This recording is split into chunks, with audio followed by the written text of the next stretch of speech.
우리 당당하게 신앙생활합시다 하는 제목입니다.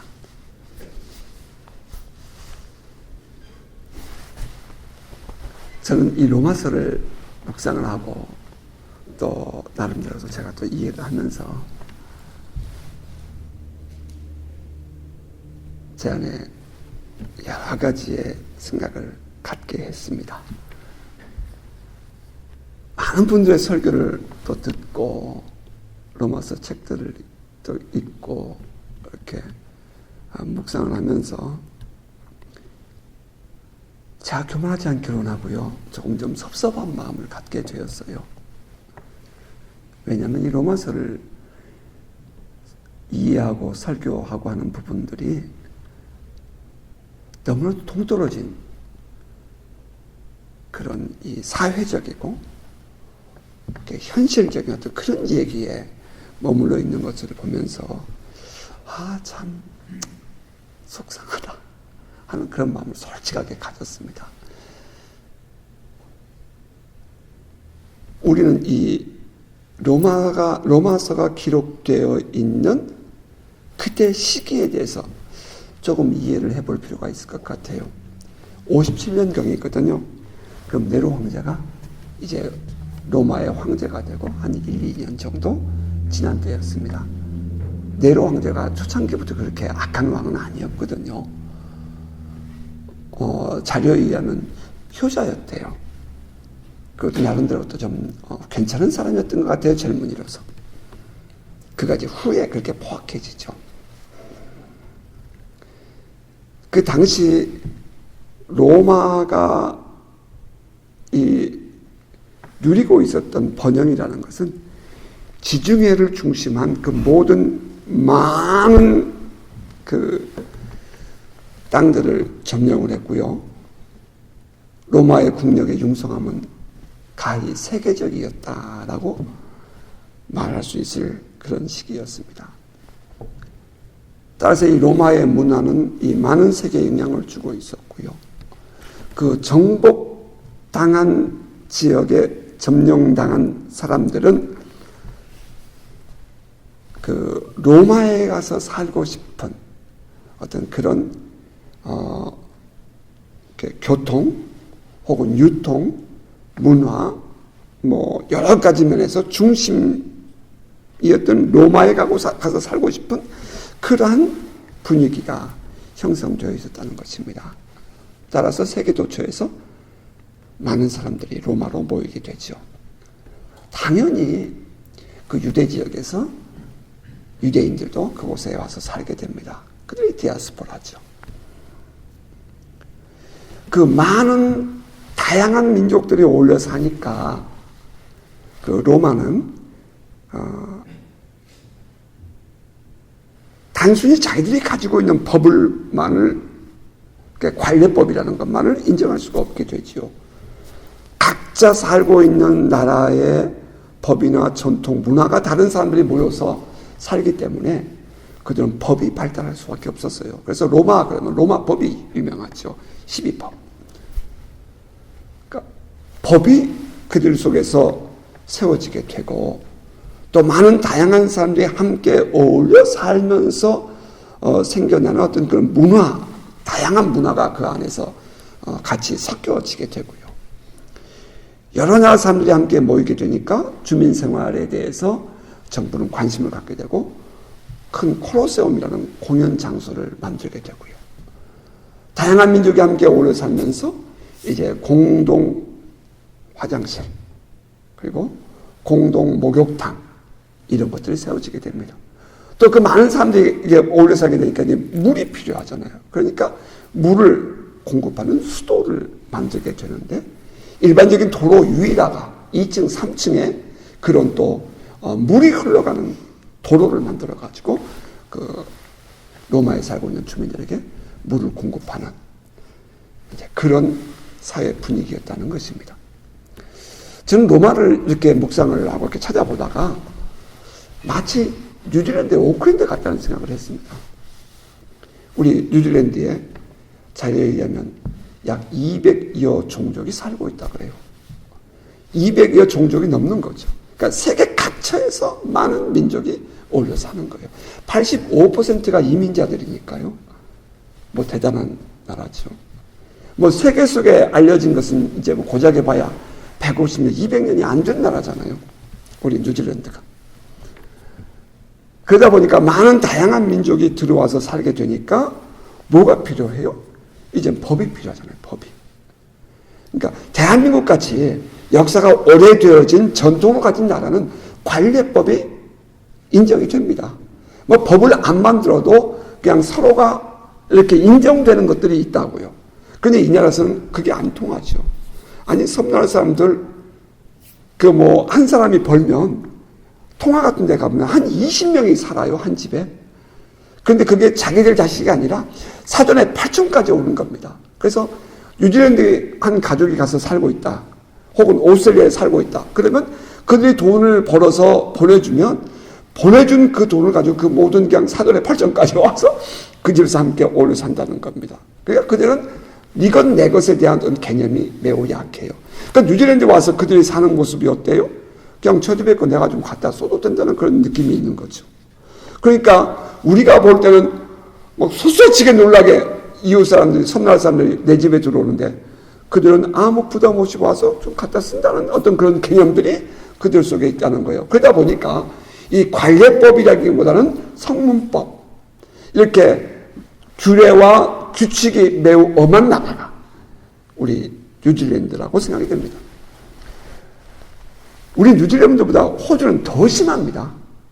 파킹, 차가 이곳은 멈추지 마시오라고 써져 있었는데 잠깐 차가 멈췄다가 갔더니 금방 어디서 나타나는지 모르게 뭐죠? 교통 단속한 사람 쫓아와서 스티커를 발표해서 400불을 물은 일이 있었습니다. 제가 타고 있으면서 잠깐만 멈춰봐. 차가 멈췄는데 그냥 400불 그렇게 페널티를 무는 그런 일이 있었죠. 그러니까 이민자들에 의해서 세워진 나라는 매우 법이 강화되게 되어 있습니다. 로마가 마찬가지죠. 우리 뉴질랜드도 이렇게 도시가 많이, 이 도로가 많이 이렇게 세워지게 건설되게 되는데 로마 같은 경우는 그 땅이 넓게 식민지가 생기다 보니까 저 빌립보 같은 경우, 우리는 빌립보를 우리가 지난번에 묵상을 했어요. 빌립보 같은 경우는 퇴역한 군인들이 제대하고 그곳에 가서 사는 도시가 되었고, 또 그리고 이 빌립보라는 지역은 로마의 직접 관할하는 그런 작은 로마와 같은 도시가 되죠. 그러니까 로마에서 저 동쪽으로 끝이죠.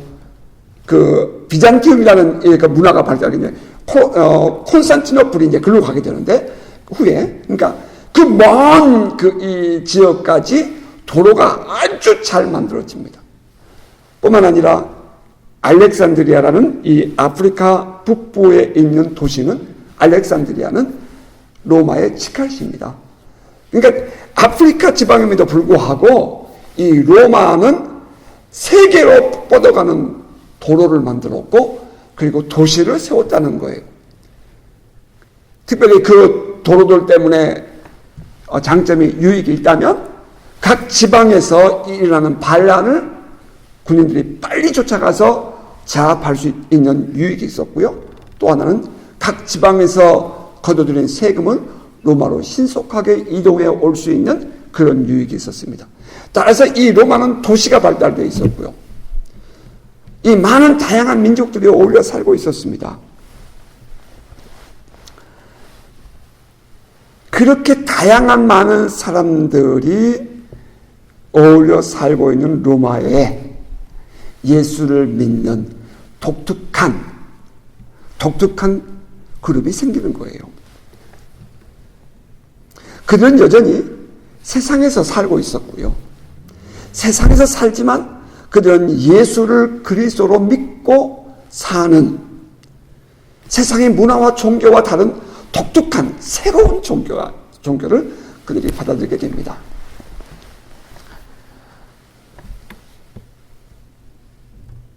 그들이 이 교회 안에 들어올 수 있는 게이트가 있다면 그것은 하나여서 예수를 믿고 세례를 받는 겁니다. 예수를 믿고 세례를 받아야만이 이 기독교 공동체 안에, 교회 공동체 안에 한 식구가 될 수 있었다는 거죠. 따라서 이 로마서를 기록하고 있는 사도 바울은 세례를 매우 귀중하게 생각해요. 우리처럼 예수를 믿는 가정에서 태어났거나 혹은 예수를 믿는 환경 속에서 성장한 사람들은 세례 그렇게 크게 그렇게 귀하게 생각하지 않아요. 그런데 저처럼 말입니다. 예수를 전혀 안 믿지 않는 그런 가정에서 태어나서 예수를 믿을 때에 교회를 다니는 것을 아주 정말 매를 맞아가면서 교회를 다녀야 했던 그 어린 시절, 그런 과정 속에서 성장해온 저에게는 세례받는 것이 매우 중요했죠. 그러니까 내가 받는 세례는 일반 우리 교회 다니면서 우리의 아이들이 받는 세례하고는 좀 다른 느낌이었어요.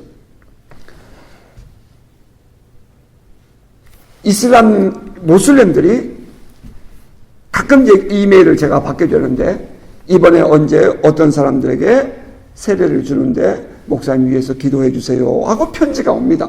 그러니까 그 아이들에게, 그 젊은이들에게, 우리 오클랜도 마찬가지예요. 젊은이들에게 세례를 주게 되면 그들은 자기의 고향에 가거나 자기 집에 가면 맞아 죽는답니다.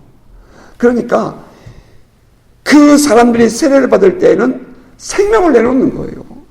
지금까지 자기가 살아왔던 모든 삶의 방법을 다 포기한다는 거예요.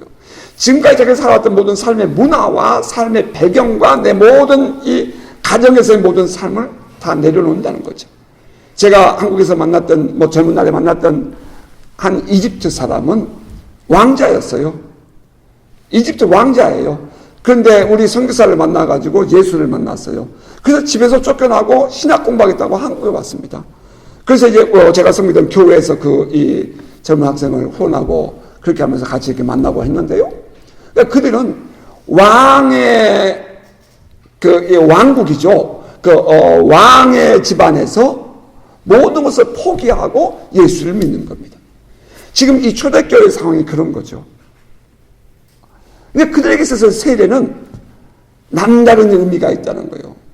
따라서 사도 바울이 지금 로마서에서 말하고 있는 세례라는 단어를 언급할 때에는 그냥 우리가 말하는 우리가 예수 믿고 예수에 연합하는 의미로 우리가 세례 받는 겁니다. 내가 예수를 믿는다고 말했으므로 내가 예수의 죽음과 부활에 동참하는 겁니다.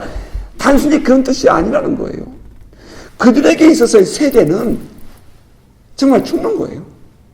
지금까지 모든 걸 다 포기해버리는 겁니다. 모든 기득권을 포기해버리는 거예요.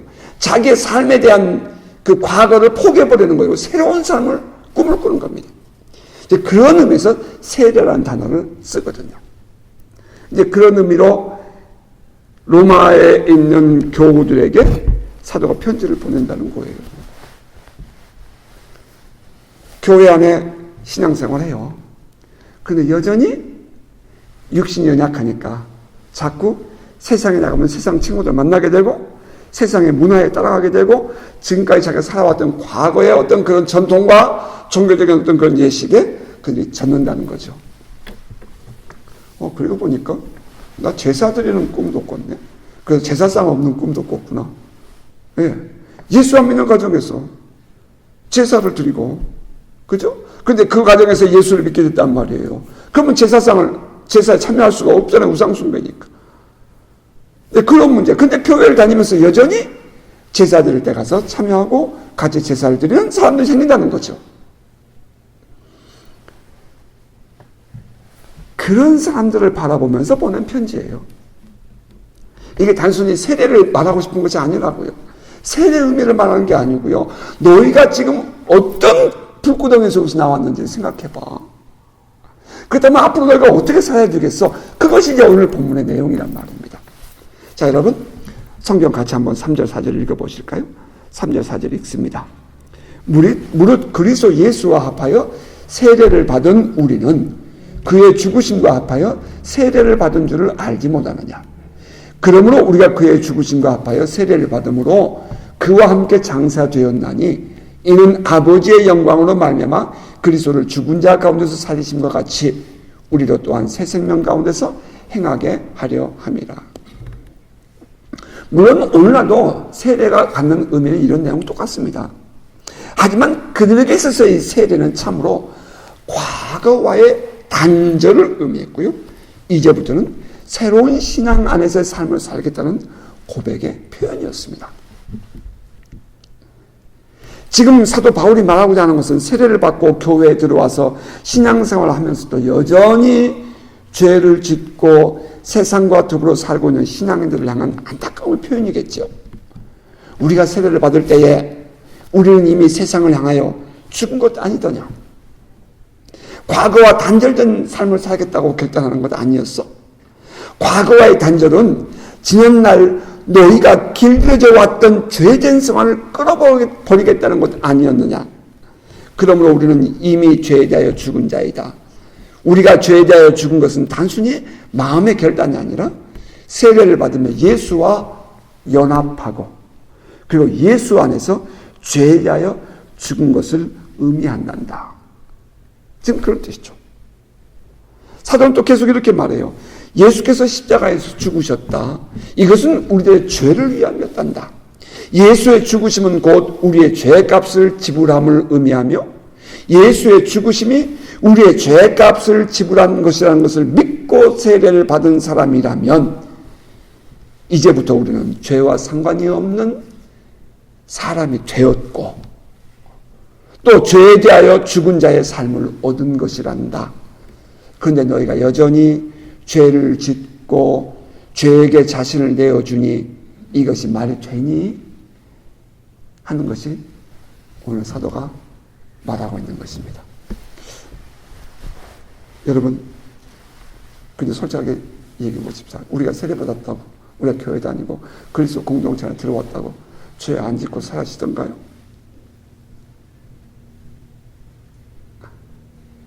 솔직한 얘기 아니에요. 솔직한 얘기 아니에요. 그런데 지금 사도가 그 내용을 지적하고 싶은 것입니다. 자, 오늘 본문에 있는 이 사도의 가르침, 저는 이렇게 구도적으로 이렇게 설명하고 싶어요. 세례라는 것을 딱 가운데 두고 세례 받기 이전과 세례 받은 후, 세례 받기 이전의 상태는 어떤 것이었고 또 세례란 무엇인가, 그 세례를 받은 이후에 우리는 어떻게 살 것인가, 그것을 지금 오늘 본문에서 설명한다는 거죠. 짧게 간략하게 설명을 할게요. 세례 받기 이전에 우리들의 모습은 어떤 모습이었다고요? 죄값을 지불해야 하는 죄인이었다는 것입니다. 죄값은 사망이죠. 따라서 마땅히 우리는 하나님과 영원히 단절된 상태에서 살아야 했습니다. 그리고 결국에는 그 죄값이 지불되지 않았기 때문에 그 하나님의 은총을 누릴 수 없는 영원한 불못 지옥에 가야 할 존재였다는 거예요. 또 사도는 이런 단어를 썼어요. 로마서 6장 6절에 보면 옛사람이라는 단어를 씁니다. 옛사람. 그것은 지난주에 우리가 보았던 아담의 후손이라는 뜻이죠. 둘째 아담, 예수 그리스도 안에서의 이 변화된 삶이 아닌 그 아담의 후손.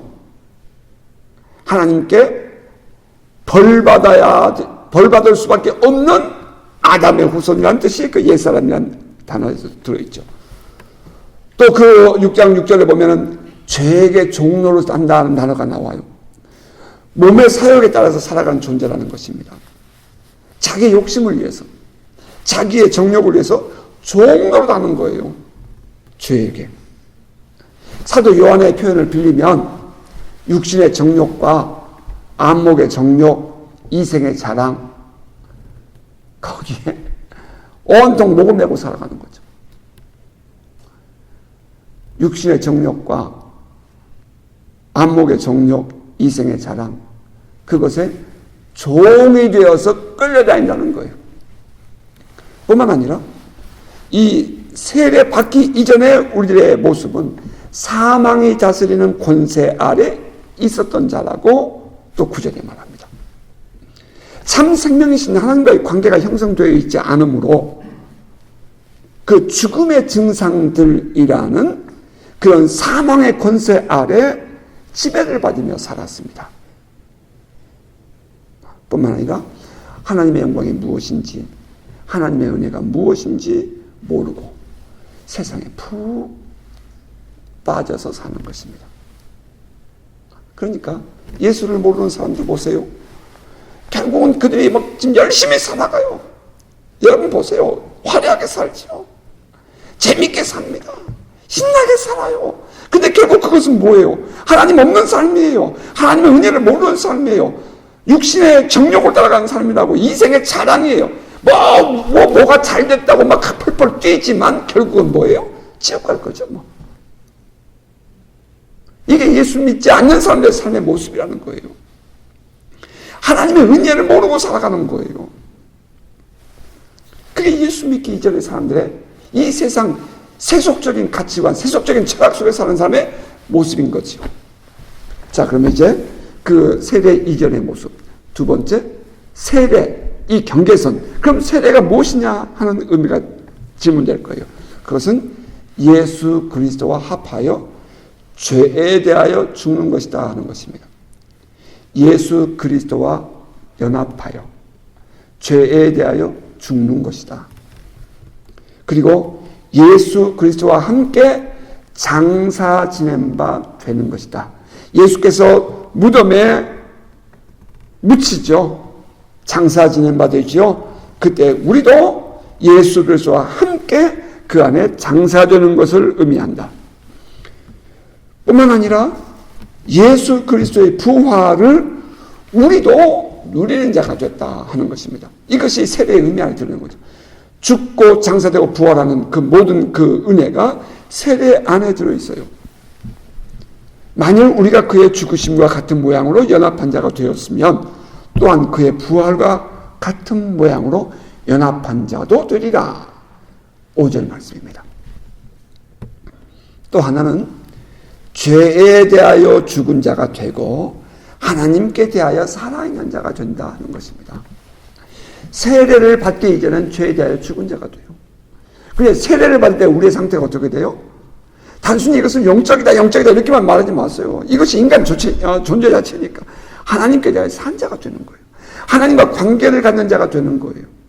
이것이 영적으로 육신적으로는 죽지만 영적으로만 건너는 거예요. 여러분 그렇게 생각하지 마세요. 아니요, 우리가 육신을 입고도 하나님을 아버지라 부르며 하나님과의 관계를 가질 수 있는 존재가 되는 것이 세례 안에 들어있는 의미예요. 지금 이 로마라는 그런 이 사회 속에서 소수의 그룹이 세례를 받습니다. 그리고 한 공동체를 이루었어요. 근데 그 세례가 무슨 의미냐 하는 의미예요. 오늘 이 시대 여러분 우리가 살아가요. 많은 사람들이 살아가요. 다양한 문화와 사상 속에 살아가요. 이 속에서 우리가 예수를 믿고 오늘 이 자리에 나왔어요. 세례 받아서 한 공동체가 되고 성령의 기름 부으심 받아서 한 은혜의 공동체가 됐어요. 그럼 우리 안에 이 안에 지금 우리가 갖는 우리의 정체성은 뭐냐는 거예요. 여러분 어떻습니까? 여러분이 가지고 있는 신앙의 정체성, 여러분의 존재는 어떤 사람인가요?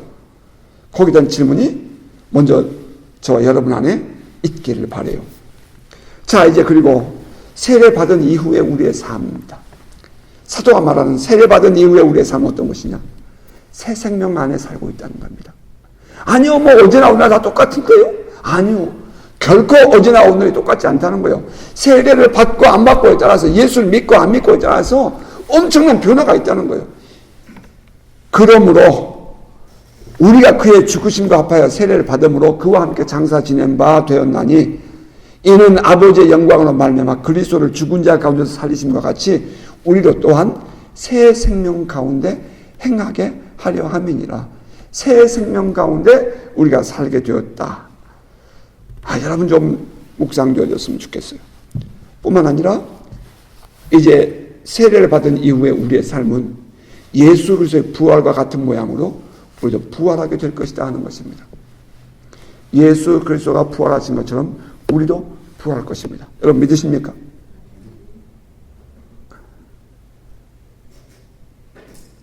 예수 그리스도처럼 우리도 부활할 거예요. 이것이 우리가 갖는 믿음입니다. 세례를 받은 이후에 우리의 삶이 변화된 거예요. 만일 우리가 그의 죽으심과 같은 모양으로 연합한 자가 되었으면 또한 그의 부활과 같은 모양으로 연합한 자도 되리라. If we have united with him like this in his death. 그의 죽음 안에서 우리가 이렇게 연합한 자가 되었다면 we will certainly also be united with him. 분명하게 우리가 함께 연합될 것인데 in his resurrection. 그의 부활 안에서 그의 부활처럼 우리도 그리스도 안에서 우리도 부활할 것이다. 그런 의미죠. 뿐만 아니라 또 6장 8절 보면 만일 우리가 그리스도와 함께 죽었으면 또한 그와 함께 살 줄을 믿노니라고 했습니다. 이제 세 번째 우리가 예수를 믿고 세례를 받아서 이 하나님의 공동체 안에 하나님의 가정 안에 들어온 이후에 우리의 변화된 존재는 뭐냐? 이제는 죄의 종로로 하지 않는다는 것입니다. 죄의 종로로 하지 않는다. 우리가 알거니와 우리의 옛사람이 예수와 함께 십자가에 못 박힌 것은 죄의 몸이 죽어 다시는 우리가 죄에게 종로로 하지 아니하려 하느니. 죄의 종로로 하지 않아요. 이런 존재가 됐어요. 그런데 우리는 어떻게 된다고요? 자꾸 죄를 따라간다는 거죠. 그러니까 뒤에도 나와요. 우리의 존재는 죄의 종로로 사는 존재가 아니에요. 뿐만 아니라 사망의 권세를 부리는 그 지배하에 있는 존재가 아니라는 거예요. 사망이 권세를 갖는 삶을 사는 존재가 아니에요. 우리는 이미. 이는 그리스도께서 죽은 자 가운데서 살아나셨으면 다시 죽지 아니하시고 사망이 다시 그를 주장하지 못할 줄을 알미로다. 우리는 예수 믿는 우리는 사망의 권세가 우리를 주장하지 못해요. 여러분 믿으세요? 뿐만 아니라 하나님과의 관계가 형성된 삶을 살게 되었다는 겁니다. 하나님과의 관계. 실은 지난주에 주중에 한국의 C채널, 그 인터넷 우리 기독교 TV죠. C채널에서 연락이 왔어요. 뉴질랜드에 뭘 좀 취재해서 해달라고. 그게 뭐냐면은 뉴질랜드 총리가 뉴질랜드 이 정부의 성공은 경제의 성장이 아니라 국민 행복의 증진에 있다 라고 말을 했거든요. 그리고 5월 30일자의 뉴스를 보면 이 자신자 아단이 예산안을 세웠어요. 근데 엠바고라 그러면 그런 이런 자료를 기자들에게 주면서 이것은 발표하면 안 돼 하고 주는 것을 엠바고라고 하거든요. 엠바고로 묶여있는 자료를 그 재무부 한 관리가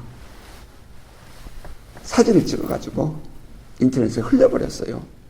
그런데 거기 보니까 260억이라는 국민 행복을 증진시키는 예산을 세웠어요.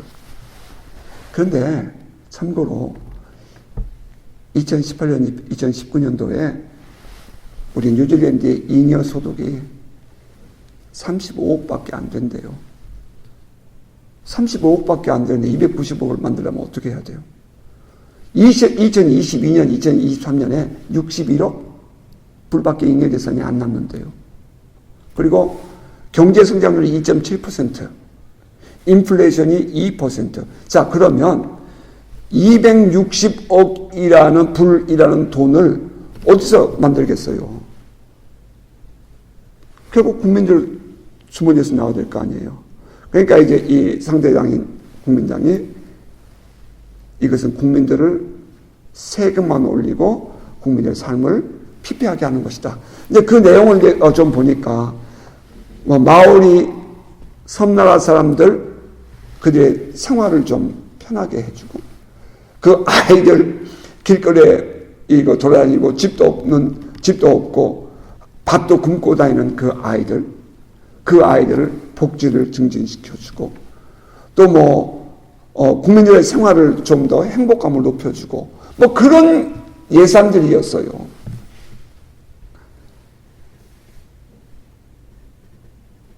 포퓰리즘이죠. 그래서 제가 이제 거기다 이제 평가를 하면서 제가 인터뷰를 해주었는데요.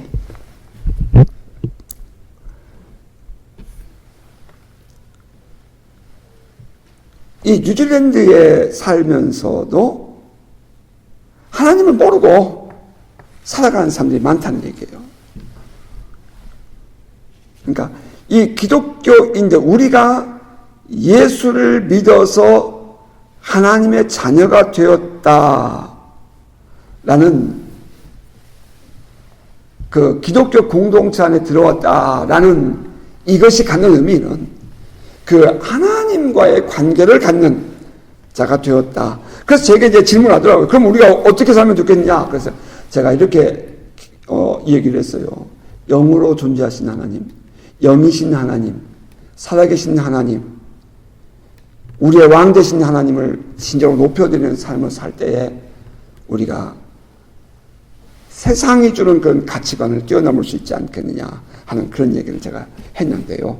바로 이 하나님과의 관계가 형성된 삶을 살게 되는 것은 언제예요? 그것은 세속적인 가치관이 아닌 바로 이 세례를 받은 이후에 누리게 된다는 겁니다. 자, 그러면 어떻게 살아야 되는가 하는 질문이 결론이에요. 여러분 다 같이 12절을 보시기 바랍니다. 12절. 자, 그러므로 너희는 죄가 너희 죽을 몸을 지배하지 못하게 하여 몸의 사역에 순종하지 말고 라고 했어요.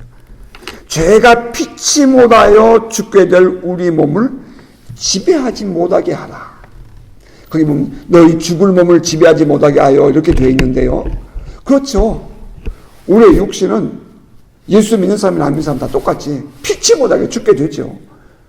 그런데 그 피치 못하게 죽게 될 그 육신에게 죄가 이렇게 유혹해 오는 것을 순종하지 말아라. 그렇게 말을 한다는 거예요. 세례받고 예수 그리스도의 공동체 안에 들어오는 우리는 어떻게 살아야 돼요? 육신을 따라 살면 안 되죠. 우리는 신앙인으로 새로운 존재가 되었지만 아직 육신을 입고 이 세상에 살고 있기 때문에 여전히 육신의 정욕과 안목의 정욕, 이생의 자랑에 유혹을 받게 됩니다. 그러므로 사도는 우리에게 말하기를 그 몸의 사역에 순종하지 말아라 라고 말했다는 거예요. 죄로 하여금 악한 욕구에 순종하는 피치 못할 몸을 지배하지 못하게 해라. 그런 말이에요. 우리의 몸, 육신은 여전히 악한 유혹의 영향력을 받고 있음이 솔직한 고백입니다.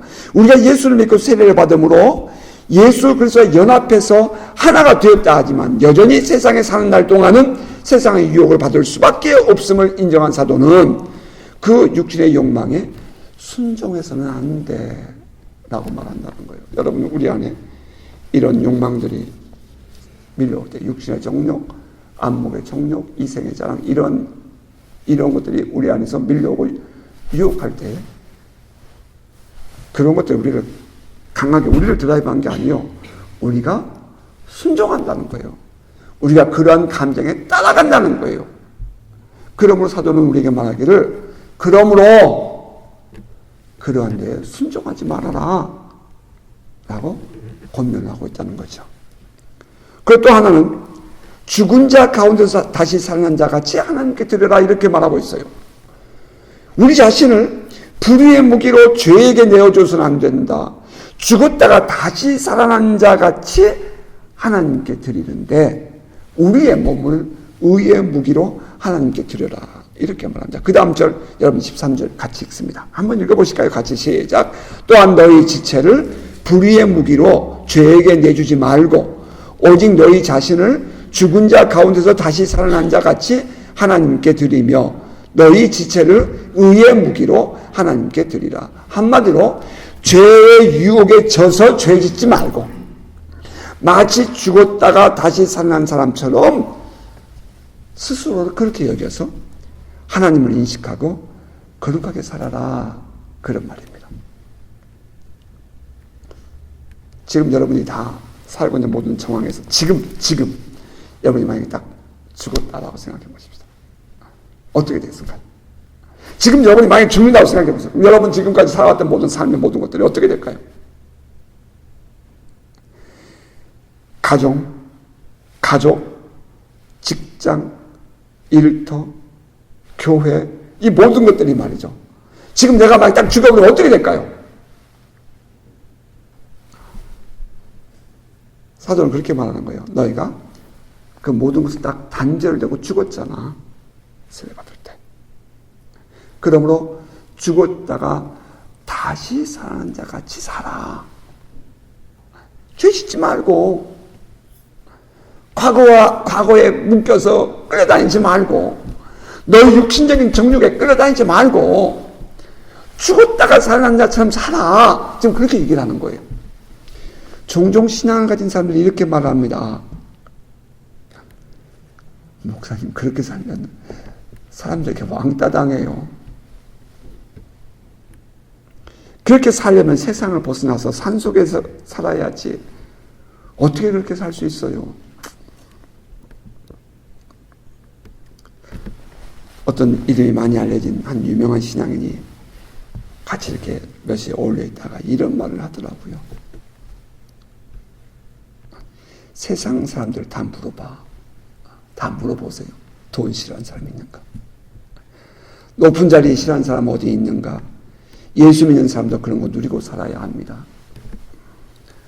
돈을 많이 가진 것이 문제가 아니라 돈을 어떻게 벌었느냐, 어떻게 사용하느냐 하는 것이 문제입니다. 그러더라고요.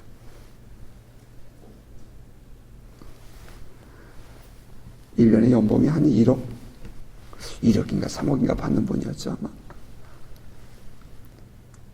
저는 같이 그 자리에 앉아서 이렇게 테이블에서 식사를 했는데, 속에서 화가 팍 올라오고, 다른 말이 하나도 안 들리는 거예요. 이름만 대면 다 알만한 분이었죠.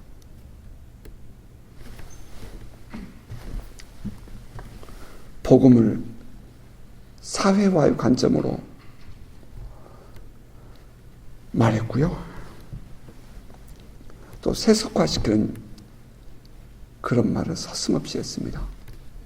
제가 한 장 논문을 이렇게 이제 보다가 광주 민주화 운동에 대한 신학적 소회하는 그런 논문을 제가 한 편 읽어봤어요. 소위 말하는 민중신학이죠.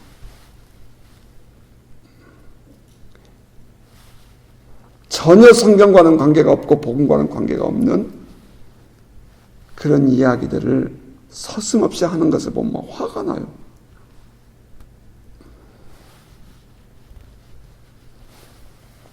어떤 사람이 책을 이런 내용도 쓴 것도 있었습니다. 또 어떤 사람은 또 저한테 이렇게 대놓고 말하는 사람도 있었어요. 솔직히 목사들도 돈 좋아하지 않습니까? 군세 좋아하고 사람들에게 인기 높아진 거 좋아하지 않아요? 그렇지 않나요? 눈물이 날 뻔했습니다. 그리고는 또 다른 사람은 저에게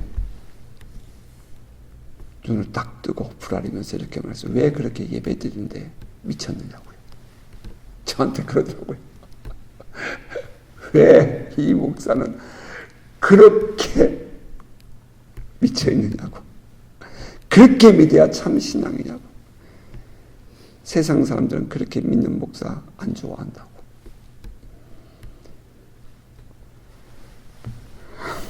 그렇습니다. 뭐 남 얘기는 안 해야 되는데 안 하고 싶어서 내가 막 참고 참았는데 오늘 본문을 묵상하다 보니까 그냥 속내가 나왔습니다. 죄송합니다. 오늘날 예수 믿고 신앙생활하는 모든 신앙들이 그렇게 말한다 할지라도 우리는 성경으로 돌아와야 합니다. 다른 신앙들이 세상에서의 적당한 타협을 요구하고 그렇게 해서 높아지고 많아지고 사람들에게 인정받는 것을 주장한다면 죄송해요. 나는 그들과 함께하는 것을 포기하고 싶어요. 우리 신앙인들 그렇게 살아서는 안 되는 것입니다. 왜냐하면 성경이 그렇게 살라고 말하고 있지 않기 때문이에요. 11절부터 다시 봅니다. 이와 같이 너희도 너희 자신을 죄에 대하여는 죽은 자요 그리스도 예수 안에서 하나님께 대하여는 살아있는 자로 여길지어다.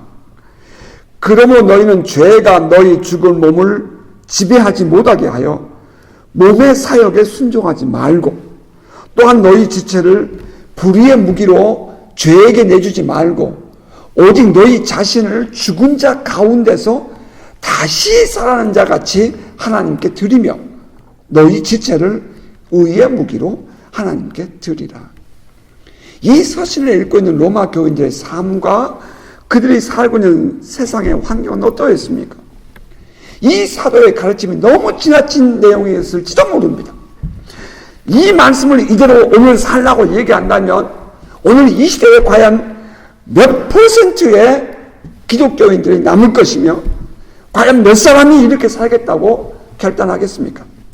하지만 우리는 사도 바울이 이 복음을 전하는 3차 선교 여행 중에 고린도 지역에서 로마서를 썼다는 사실을 알고 있고, 불과 몇 개월 전에 기록했던 고린도 후서에서는 그가 지금 어떻게 이 복음을 전하면서 고난을 겪었는지를 기록하고 있다는 사실을 우리가 인정한다면 사도 바울의 이러한 권면은 거짓이 아니라 위선이 아니라 그의 삶이었다는 사실을 받아들일 수밖에 없음을 고백합니다. 그는 스스로 그렇게 복음을 위해서 살았습니다. 그는 죽음의 상황을 수없이 겪으면서 이 복음을 전하기 위해서 살아온 사람이었습니다. 내가 수고를 넘치도록 하고 옥에 갇히기도 더 많이 하고 매도 수없이 맞고 여러 번 죽을 뻔하였으며, 유대인들에게 40에서 하나 감화면을 5번 맞았으며 3번 태장으로 맞고 1번 돌로 맞고 3번 파산하고 일주일을 깊은 바다에 지냈으며, 여러 번 여행하면서 강의 위험과 강도의 위험과 동족의 위험과 같은 유대인들에게 또 이 위험을 당했단 말이에요. 이방인의 위험과 신의 위험과 광야의 위험과 바다의 위험과 거짓 형제들의 위험을 당하고 수고하고 애쓰며 여러 번 자지 못하고 줄이며 목마르고 여러 번 굶고 춥고 헐벗었나. 이 외에 일은 고사하고 아직도 날마다 내 속에 눌리는 일이 있으니 곧 모든 교회를 위하여 염려하는 것이라. 그가 육신적으로 엄청난 고난을 당하지만 내가 또 힘든 것이 있어. 너희 교회들 성도들 생각하면 내가 너무 힘들어. 그런 얘기죠. 고린도후서 11장 23절 이하의 말씀이었어요. 그가 1장에서 이렇게 말했습니다. 형제들아, 우리가 아시아에서 당한 환난을 너희가 모르기를 원하지 아니하노니 힘에 겹도록 심한 고난을 당하여 쌀 수만까지 끊어지고, 우리는 우리 자신의 사형 선고를 받은 줄 알았으니 이는 우리로 자기를 의지하지 말고 오직 죽은 자를 다시 살리시는 하나님만 의지하게 하려 하십니다. 그가 이같이 큰 사망에서 우리를 건지셨고 또 건지실 것이며 이후에도 건지시기를 그에게 바라노라. 그러면 여러분, 너희들은 나를 위해서 기도해다오. 이렇게 얘기를 합니다. 사도가 지금 성도들에게 너희가 죽은 자처럼 살아. 너희가 이미 죽은 자들 아니었니? 세상에서 이겨야 돼. 너희 자신에게 밀려오는, 속에서 밀려오는 그 정욕과 싸워서 이겨야 돼. 너희가 순종하면 안 돼. 이렇게 말했을 때에 사도가 그렇게 살지 않으면서 그렇게 한 것이 아니란 말이에요. 그는 자기의 생명을 내놓고 이 복음을 지켰거든요. 이 사도의 가르침은 결코 지나친 것이 아니었습니다. 자, 말씀을 맺겠습니다. 우리의 또 다른 육신에 속한 자 안은 계속해서 우리를 유혹합니다. 세상의 풍요도 누리고 적당히 세상과 타협도 하고, 그리고 삶에게 인정받는 것도 좀 받아야 주지 않겠어? 남들이 그렇게 인정해 주지 않으면 섭섭하고 속상한 그런 마음 생기지 않겠어?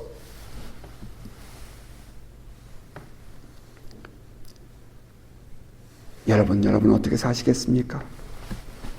A.W. 토저는 이렇게 말했어요. 세상과 충돌하라 하는 책의 124페이지입니다.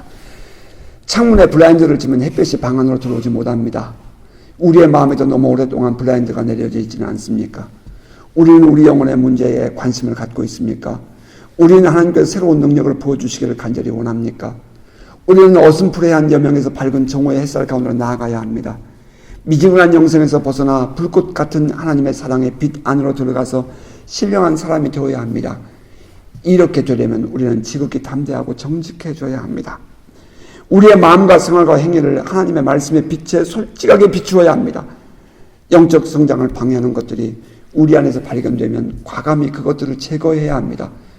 그렇게 할 때 우리는 하나님이 우리의 삶 속에서 자연스럽게 들어오셔서 삶 속으로 자연스럽게 들어오셔서 우리를 놀랍게 변화시키실 것입니다.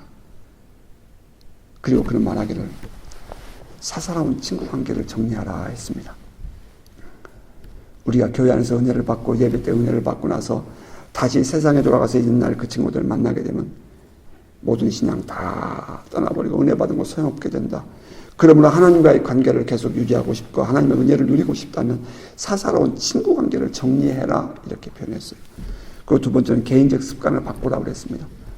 너희가 너희 가족들에게, 너희 친구들에게, 너희 이웃들에게 교회 안에서 너희의 삶의 모습을 솔직하게 말할 수 없다면 그거 바꿔라. 너희가 감추고 싶은 그 무엇인가가 너희들의 삶에 있다면 그거 회개하고 내려놓아라. 그러면 삶의 습관을 바꾸라고 얘기합니다.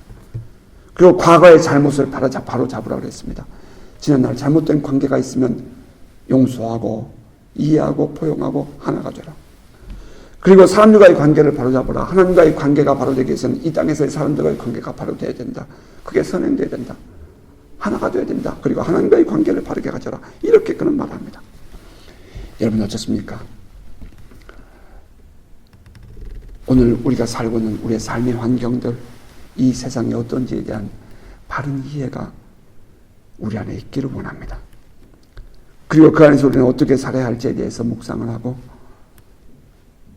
우리의 삶의 현장들을 돌아보기를 바랍니다. 우리 친구들과의 관계, 이웃들과의 관계, 인간관계, 나의 모든 삶의 관계, 나의 모든 취미와 모든 것들 말입니다. 다 포함해서. 그리고 하나님의 말씀 앞에서 부끄럽게 여겨지는 죄, 그 죄된 모든 것들을 정리하고 믿음의 삶을 살아가십시다. 결단이 어려워서 그렇지 막상 그렇게 살기로 마음먹으면 사라지는 것이 우리의 신앙입니다. 하지만 그것도 어려우면